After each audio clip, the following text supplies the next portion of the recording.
Well, maybe I should say welcome to, because this is no party preference, but this is a special segment that we're going to start doing.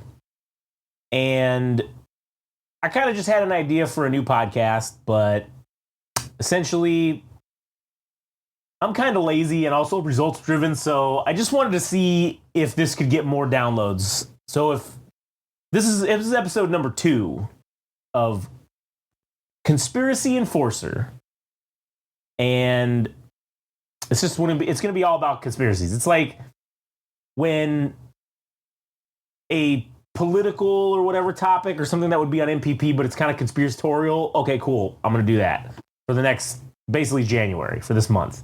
Same thing on the Central Unintelligence podcast, which if you want to listen to episode number 1 of the Conspiracy Enforcer, which we discussed. What do you mean no? Why are you shaking your head no?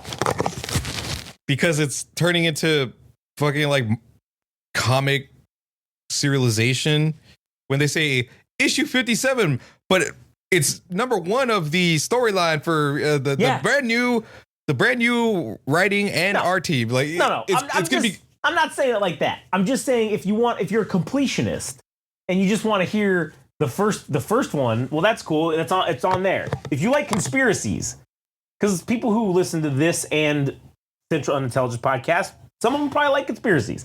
So this will be specifically for January, the conspiracy stuff. Now, my goal is or not my goal, but the test is to see if these episodes do better than what we normally get on NPP and CUP.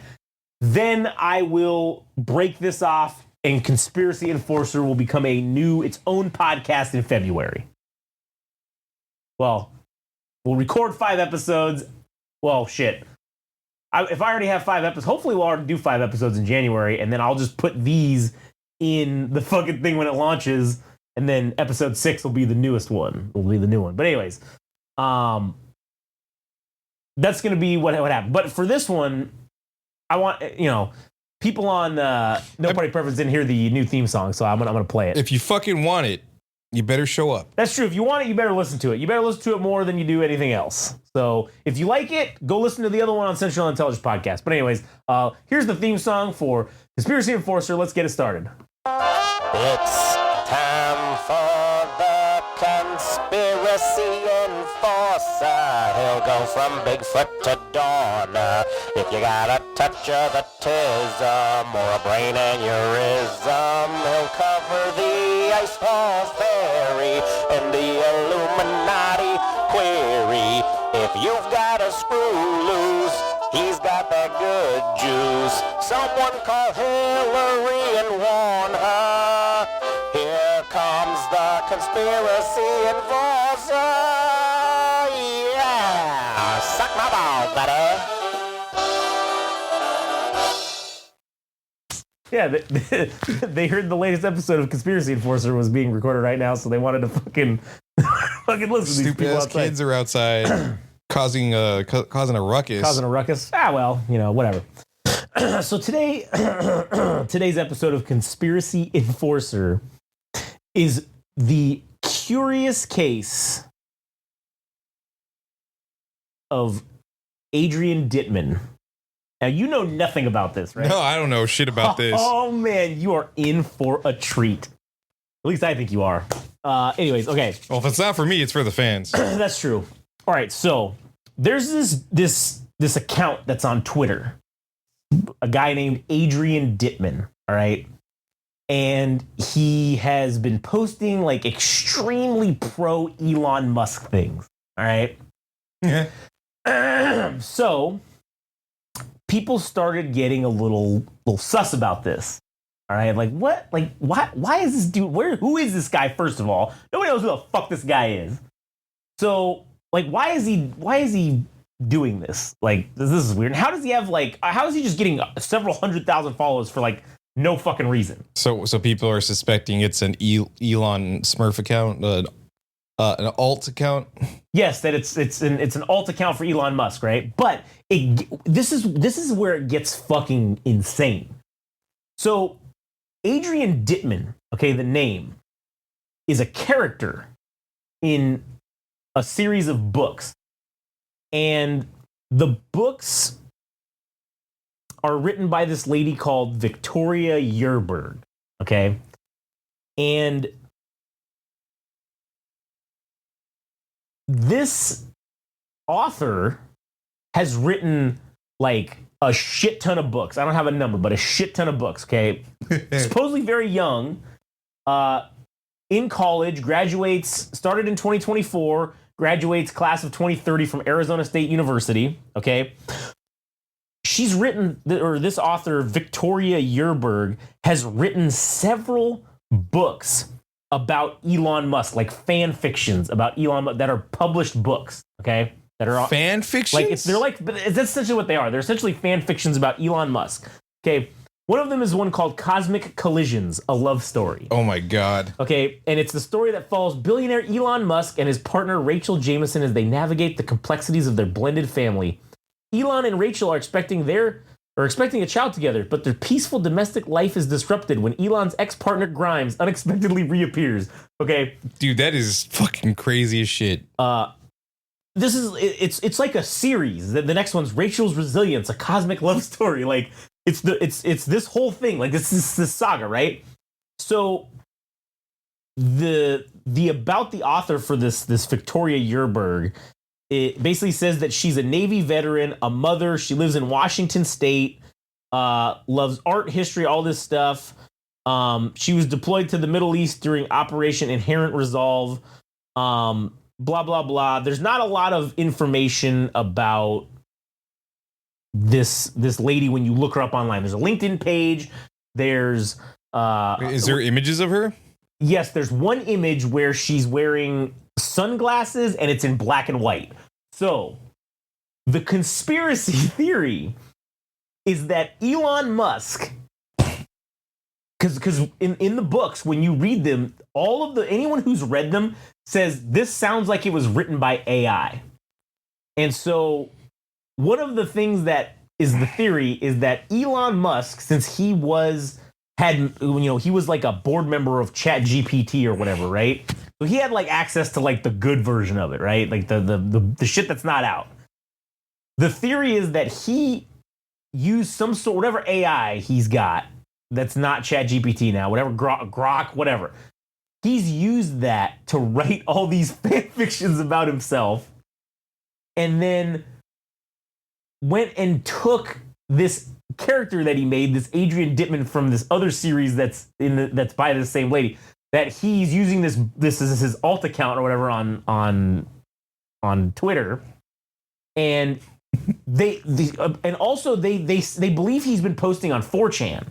And he took a screenshot of something showing that he has, it was from that Adrian Dittman account or whatever, and it was showing that he has administrator privileges at Twitter.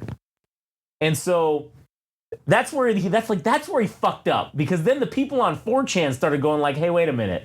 That's where this whole thing really started, was because they were like, there's this guy that was going on Twitter, he was talking all this shit about stuff, or not Twitter, but he was going on 4chan, he was posting all this shit, and then he posted this screenshot of something from like Twitter, and it showed there was like something in the corner that's, of course, some asshole on 4chan like fucking forensically went over the fucking in the screenshot that was taken and was like, hey guys, if you'll notice this thing over here in the bottom left corner, this actually is this symbol right here is administrator privileges for whatever, Twitter. And he went on to go post all these other screenshots and shit that's like that proves that it's okay. So then he's like, so those type of administrative privileges are reserved for like higher ups apparently.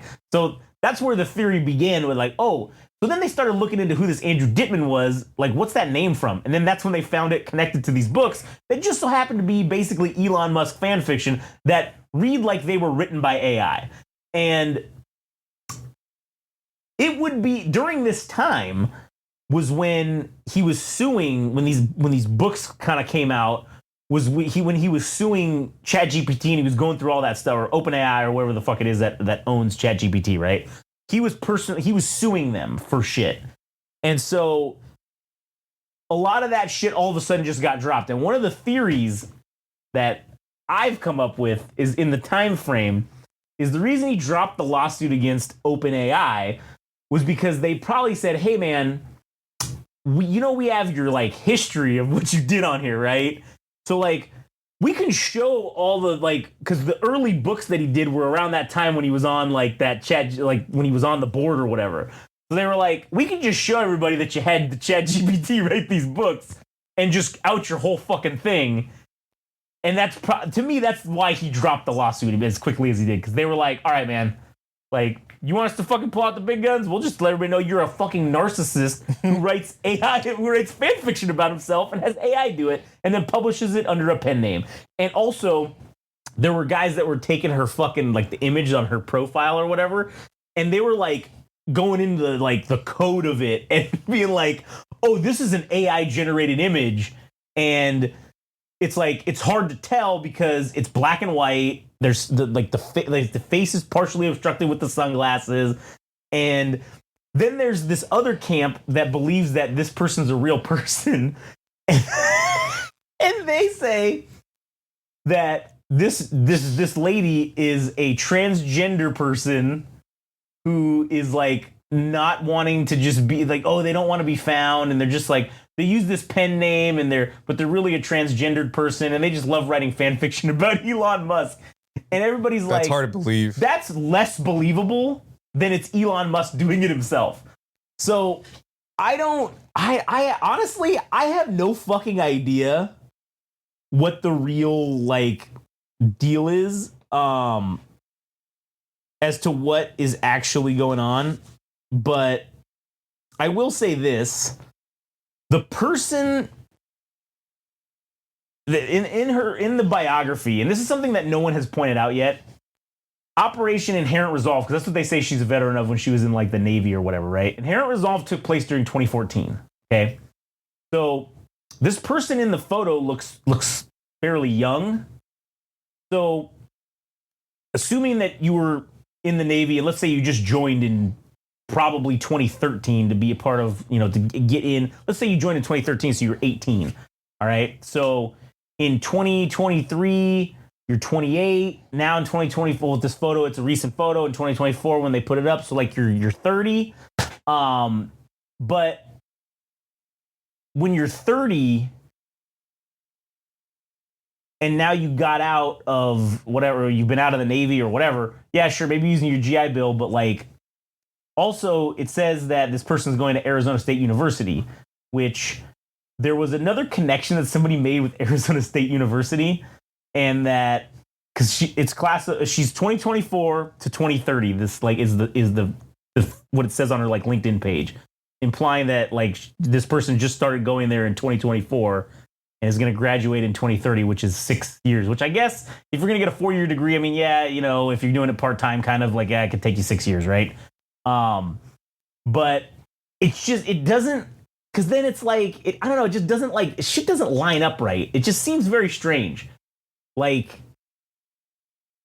then what were you just writing all, because the fan fictions have been going up since the early 2015 or whatever, I think, or 2016 by this lady. So it just kind of doesn't make sense. These new ones, the Elon Musk ones, those came out in 2024. And they came out quick, right? Immediately. They came out all within days of each other, apparently.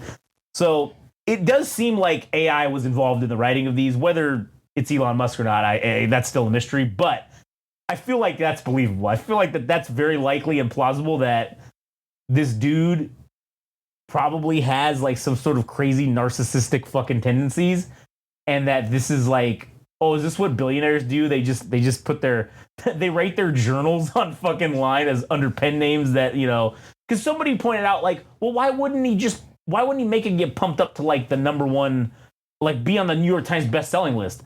And my response to that is, well, that gives up the game. That brings attention to it. He probably doesn't necessarily want people to he doesn't want this to be that out there. Oh, he wants to be just I'm going to put out these stories about myself because I just love writing stories about myself, and I'm just gonna put them out there and then just let it sit or whatever. Because why would you want to call attention to it? Because then if this person's a fake person and they get fucking, oh yeah, they get book deals and they get shit, how are you gonna hide that for very long? Sure, it's plausible you could hire some lady to be this late, to pretend to be this lady or whatever, but why would you do that? And he doesn't sound like he needs the money, so it's not like he's doing it for that. it's like, oh, he's doing this for funsies because he's a narcissist, I guess, or whatever. I don't know. But the dots line up, and it seems very plausible that this could be for real, that this could be it. This could be this guy. That Elon Musk could... I do think for sure he is definitely this Andrew Dittman account. I think that's beyond, like... that's very likely, in my opinion. Who cares? I just think it's funny that... Because what's funny is the Andrew Dittman account and Elon Musk account, they talk to each other. Like, in their posts. Like... That, I mean, if it is... hilarious, because it's like the responses that he says... Hey man, that's really great. That's true. Like Elon Musk's account says like, yeah, what did he say? It was something about, I took a screenshot of it, I feel like, because it was so fucking stupid and ridiculous. But why do that when he can just have bots do it, you know, like and make stupid comments? Oh yeah, he did a fucking thing about like, he posted some meme and then Elon Musk replied to him directly and said, memes reveal many truths. Of all the, why would you fucking say that? Of all the people he interacts with that post memes, why would he choose this one guy to do stuff like that with? Because it's him. It has to be. But why? Like, I don't know why. Why, if he's trying to sway public opinion about himself by just invading his own post with a fake, like a pseudonym. Or whatever. I don't know why. Okay, it's just maybe he's crazy, and that's just what he likes to do. Like he wants to pump up multiple accounts, or he's fucking paying other people to do this. Could be part of the Twitter staff. I mean, that very well could be too.